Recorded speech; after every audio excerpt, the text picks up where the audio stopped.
शाम के ठीक 6 बजे थे। दिल्ली सेंट्रल रेलवे स्टेशन पर हमेशा की तरह शोर बेकाबू था। चारों तरफ भीड़ भाग रही थी। कोई अपनी ट्रेन पकड़ने की जल्दी में था, कोई सामान लिए कुल्ली के पीछे दौड़ रहा था, कोई फोन पर चिल्ला रहा था, तो कोई सीढ़ियों पर थक कर बैठा था। स्पीकर से अनाउंसमेंट गूंज रहा था, यात्रीगण कृपया ध्यान दें, गाड़ी संख्या 1429 मुंबई एक्सप्रेस थोड़ी देर में प्लेटफॉर्म नंबर 5 पर आएगी। इस भीड़-भाड़ में एक कोने में खड़ी थी प्रिया, उम्र 28 साल, साधारण कुर्ती और जीन्स में, पीठ पर बैग टांगे, चेहरे पर हल्की चिंता, आंखों में थकान और दिल में बेचैनी।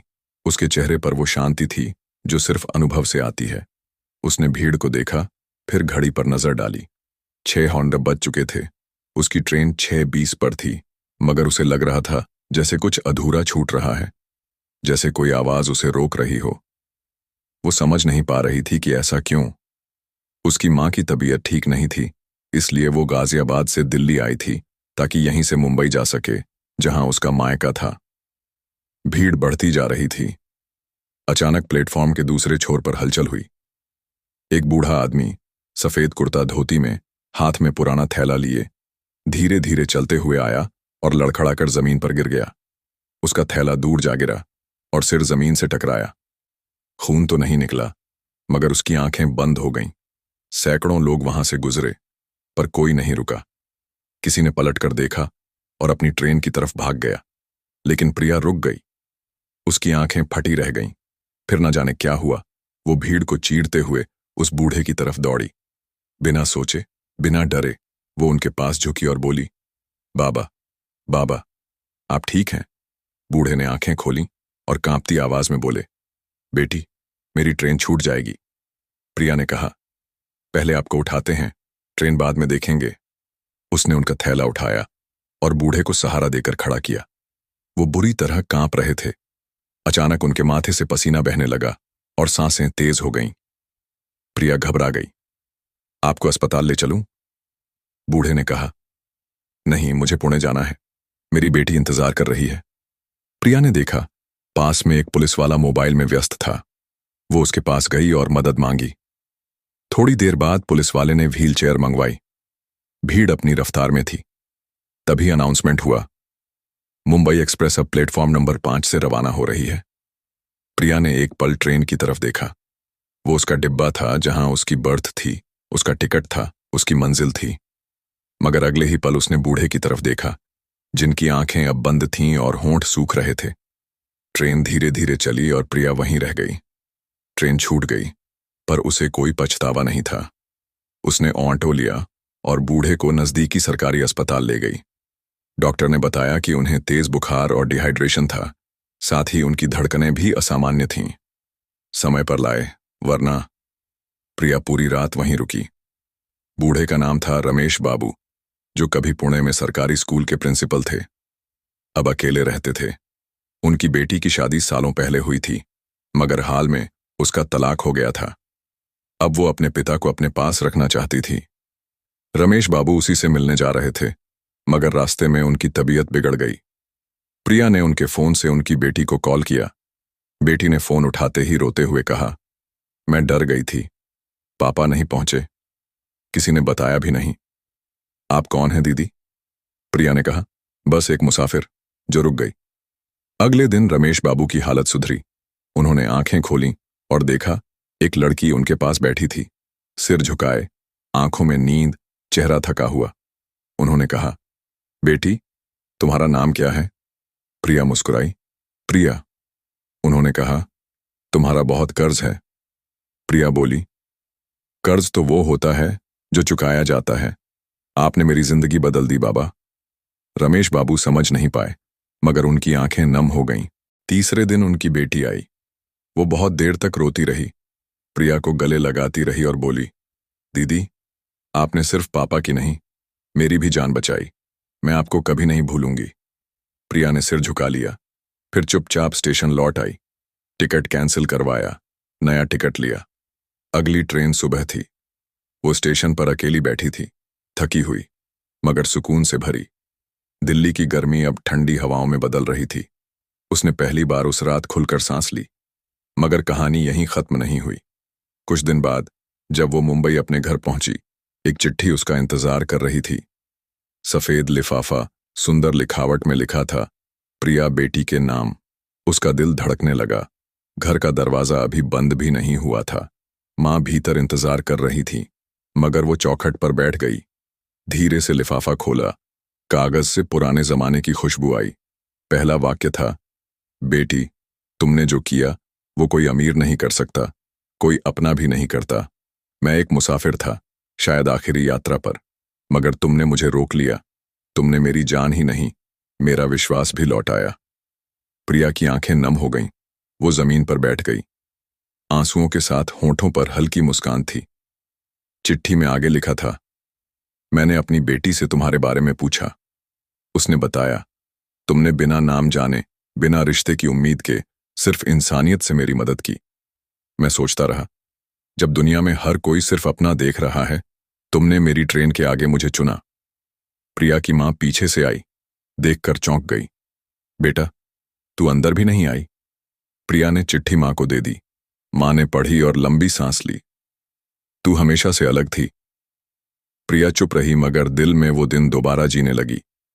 उसे नहीं पता था कि ये चिट्ठी सिर्फ धन्यवाद नहीं, एक नया रास्ता थी।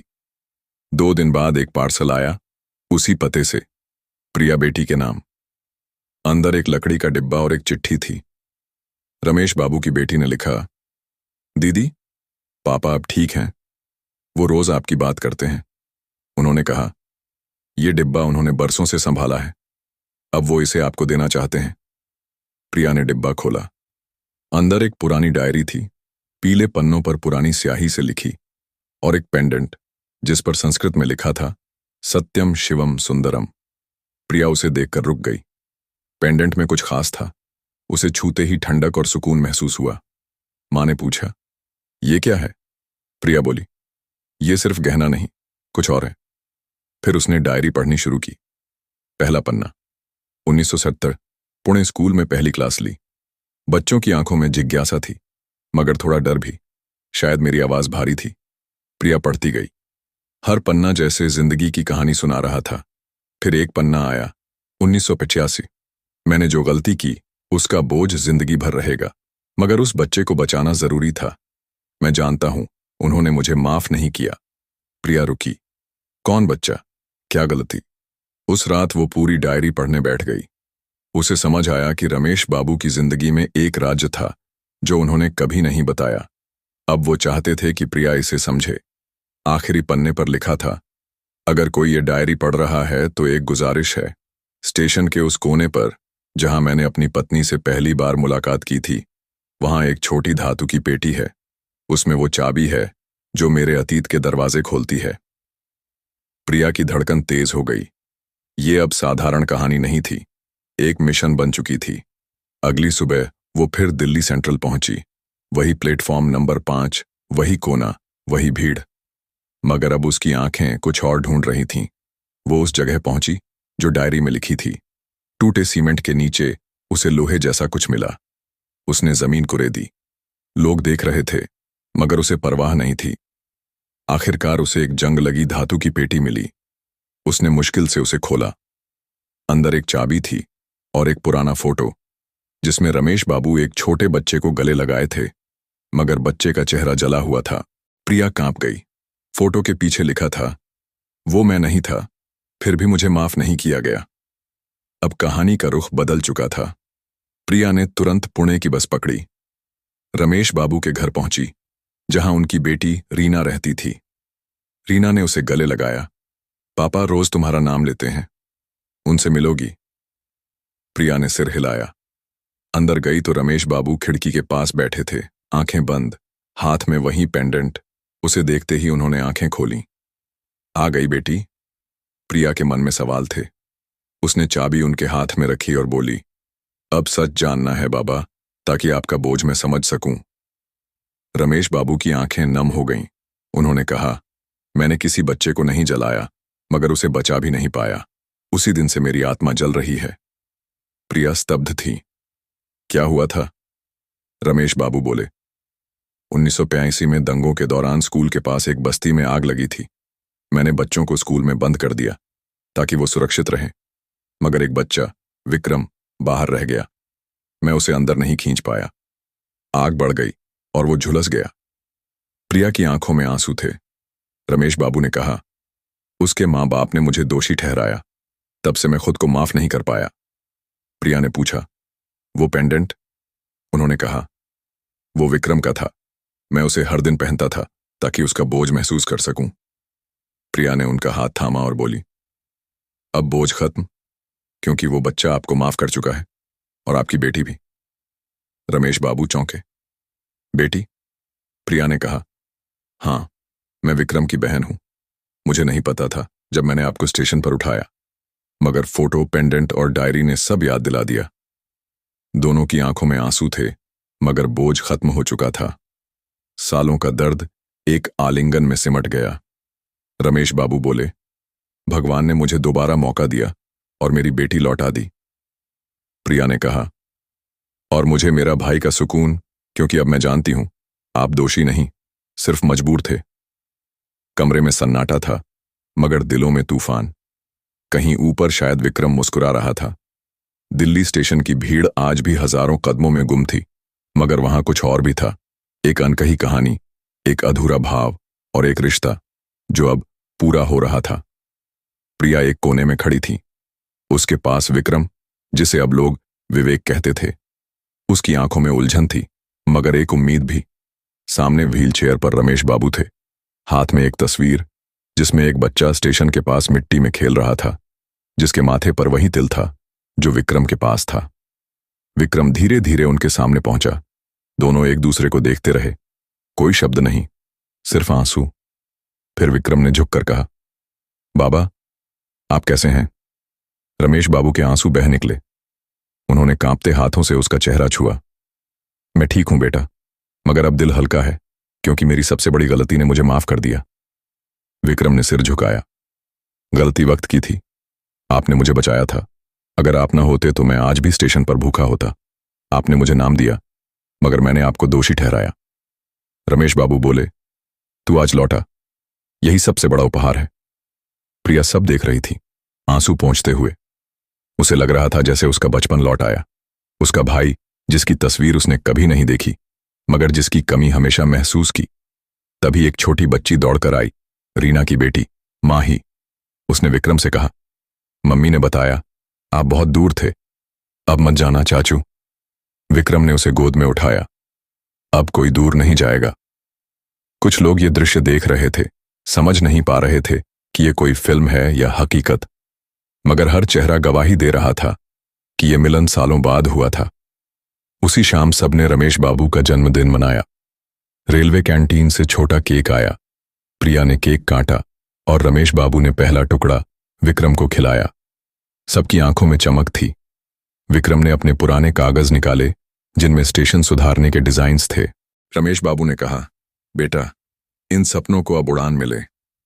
विक्रम बोला, आपके आशीर्वाद से सब पूरा होगा। कुछ महीनों बाद विक्रम की कंपनी को रेलवे से बड़ा प्रोजेक्ट मिला। उन्होंने पुराने वेटिंग रूम को डिजिटल वेटिंग जोन में बदला। बाहर एक बोर्ड लगा, विवेक फाउंडेशन, जहां उम्मीदें मुस्कुराती हैं। प्रिया अब एक एनजीओ की डायरेक्टर थीं, जो स्टेशन के आसपास के बच्चों को स्कूल और खाना देता था। रमेश बाबू अब सलाहकार थे, व्हीलचेयर पर नहीं। उद्घाटन के दिन मीडिया ने प्रिया से पूछा, इस प्रोजेक्ट की प्रेरणा? उसने मुस्कुराकर कहा, एक ट्रेन छूटी, मगर मुझे पूरी दुनिया मिली। एक चिट्ठी थी जिसने मेरी जिंदगी बदल दी। उन्होंने पूछा, वो चिट्ठी क्या थी? प्रिया ने वही चिट्ठी निकाली और बोली, इसमें लिखा था, अगर तुमने किसी को उठाया तो भगवान ने तुम्हें उठा लिया। विक्रम पीछे खड़ा था, आंखों में गर्व। रमेश बाबू ने दूर से देखा और मुस्कुराए। सब चले गए तो प्रिया और विक्रम बचपन की बातें करने लगे। सामने एक तस्वीर थी जिसमें एक छोटी लड़की एक लड़के की उंगली पकड़े स्टेशन पर खड़ी थी। किसी ने बनाकर भेजी थी। पीछे लिखा था, हर छोटी कहानी को भगवान जोड़ता है।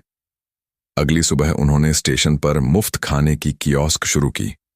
वहां खाना ही नहीं, उम्मीद और प्यार था। एक बुजुर्ग महिला आई जो अपने पति से बिछड़ गई थी। प्रिया ने उसका हाथ थामा। अम्मा, आप अकेली नहीं, हमारे साथ रहिए। उसने गले लगाकर कहा, तू भगवान है।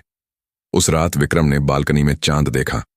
वो मुस्कुराया और कहा, बाबा, अब सब ठीक है, अब कोई अधूरा नहीं। वो सुकून से सो गया, मगर कहानी अभी पूरी तरह खत्म नहीं हुई थी।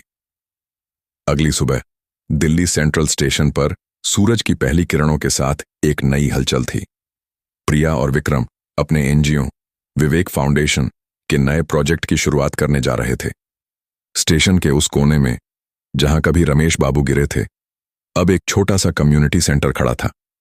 यह सेंटर उन लोगों के लिए था जो स्टेशन पर भटकते थे, बेसहारा बच्चे, बुजुर्ग और वो मुसाफिर जिनके पास न खाना था न ठिकाना। सेंटर का उद्घाटन रमेश बाबू ने किया, जो अब व्हील चेयर छोड़ चुके थे और अपनी बेटी रीना और नातिन माही के साथ वहां मौजूद थे। भीड़ में कुछ पत्रकार, स्थानीय लोग और रेलवे अधिकारी भी थे। उद्घाटन के बाद प्रिया ने माइक थामा और कहा, यह सेंटर सिर्फ ईंट और सीमेंट का ढांचा नहीं है, यह उस विश्वास का प्रतीक है जो एक अनजान मुसाफिर ने मुझ में जगाया। एक ट्रेन छूटी थी, मगर उस दिन मुझे मेरी मंजिल मिली। तालियों की गड़गड़ाहट के बीच विक्रम ने एक बड़ा ऐलान किया, हमारा अगला कदम है हर बड़े स्टेशन पर ऐसा सेंटर खोलना जहां कोई भूखा न सोए, कोई अकेला न रहे। तभी भीड़ में से एक युवक आगे आया। उसकी आंखें नम थीं और चेहरा जाना पहचाना सा लग रहा था। वो बोला, प्रिया दीदी, मैं वो बच्चा हूं जिसे आपने पिछले साल स्टेशन पर खाना दिया था। आज मैं एक छोटी सी नौकरी करता हूं और यह सेंटर मेरे जैसे कई बच्चों की जिंदगी बदलेगा। प्रिया और विक्रम की आंखें भर आईं। उसी रात सेंटर के छोटे से हॉल में एक सादा सा समारोह हुआ। रमेश बाबू ने प्रिया और विक्रम को बुलाया और कहा, बेटा, तुमने मेरी जिंदगी को सिर्फ बचाया नहीं, बल्कि उसे मकसद दिया। ये पेंडेंट, उन्होंने अपनी जेब से वही पुराना पेंडेंट निकाला जिस पर सत्यम शिवम सुंदरम लिखा था, अब तुम दोनों को देता हूं। इसे रखो और याद रखो कि सच और अच्छाई हमेशा रास्ता दिखाती है। प्रिया ने पेंडेंट थामा और विक्रम ने उनके पैर छुए, मगर कहानी में अभी एक आखिरी मोड़ बाकी था। कुछ हफ्तों बाद प्रिया को एक और चिट्ठी मिली। इस बार लिफाफे पर कोई नाम नहीं था, सिर्फ एक छोटा सा निशान, एक तिल जैसा, जो विक्रम के माथे पर था। चिट्ठी में लिखा था, प्रिया, तुमने एक परिवार को जोड़ा, मगर अब वक्त है एक और सच को सामने लाने का। स्टेशन के उस पुराने बरगद के नीचे जहां तुमने सेंटर बनाया, एक तस्वीर दबी है, उसे ढूंढो। प्रिया का दिल जोर से धड़का। वो तुरंत स्टेशन पहुंची। रात का वक्त था और बरगद का पेड़ अंधेरे में खड़ा था। उसने मिट्टी खोदी और एक पुराना लोहे का डिब्बा मिला। अंदर एक तस्वीर थी, एक जवान औरत और एक छोटे बच्चे की, जिसके माथे पर वही तिल था। तस्वीर के पीछे लिखा था, विक्रम मेरे बेटे, मैं तुम्हारी मां थी। मैं उस आग में बच नहीं पाई, मगर तुम्हें रमेश ने बचाया। प्रिया, तुमने मेरा परिवार पूरा किया। प्रिया की आंखों से आंसू बह रहे थे। उसने तस्वीर विक्रम को दिखाई। विक्रम उसे देखकर सन्न रह गया। उसने कभी अपनी मां का चेहरा नहीं देखा था, मगर आज वो उसे महसूस कर रहा था। उस रात प्रिया, विक्रम, रमेश बाबू ने उसका कंधा थपथपाया और बोले, बेटा, ये सेंटर सिर्फ इंसानों के लिए नहीं, उन आत्माओं के लिए भी है जो हमें देख रही हैं। कहानी यहीं सिमट गई, मगर उसका असर दिल्ली सेंट्रल स्टेशन से शुरू होकर देश के हर कोने तक फैल गया। विवेक फाउंडेशन के सेंटर्स हर स्टेशन पर बनने लगे। प्रिया और विक्रम की जोड़ी अब एक मिसाल थी, और हर रात जब स्टेशन की भीड़ थमती थी, वो बरगद का पेड़ चुपके से मुस्कुराता था, जैसे कह रहा हो, हर छूटी कहानी को भगवान जोड़ता है। इस कहानी की सबसे बड़ी सीख ये है कि इंसानियत और दूसरों की मदद करने का जज्बा हर रिश्ते और मंजिल से ऊपर है। प्रिया ने अपनी ट्रेन छूटने दी, लेकिन एक अनजान बुजुर्ग की जान बचाई, जो अंततः उसकी जिंदगी का सबसे बड़ा मकसद बन गया। यह कहानी सिखाती है कि जब हम बिना स्वार्थ के किसी की मदद करते हैं, तो न केवल दूसरों की जिंदगी बदलती है, बल्कि हमारा अपना जीवन भी नए अर्थ और सुकून से भर जाता है। इंसानियत का एक छोटा सा कदम बड़े बदलाव और रिश्तों को जोड़ने का रास्ता खोल सकता है। अगर आप प्रिया की जगह होते और उस पल में आपको अपनी ट्रेन पकड़ने या एक अनजान बुजुर्ग की मदद करने के बीच चुनना पड़ता, तो आप क्या करते? अपनी मंजिल की ओर बढ़ते या रुककर किसी की जिंदगी बचाने की कोशिश करते। प्यारे दोस्तों, आपको यह कहानी कैसी लगी नीचे कमेंट बॉक्स में ज़रूर बताएं। कहानी अच्छी लगी तो वीडियो को लाइक करें और मेरा चैनल दुनियावी कहानियां को सब्सक्राइब करें और अपने दोस्तों के साथ शेयर करना ना भूलें। पूरी कहानी देखने का आप सबका धन्यवाद।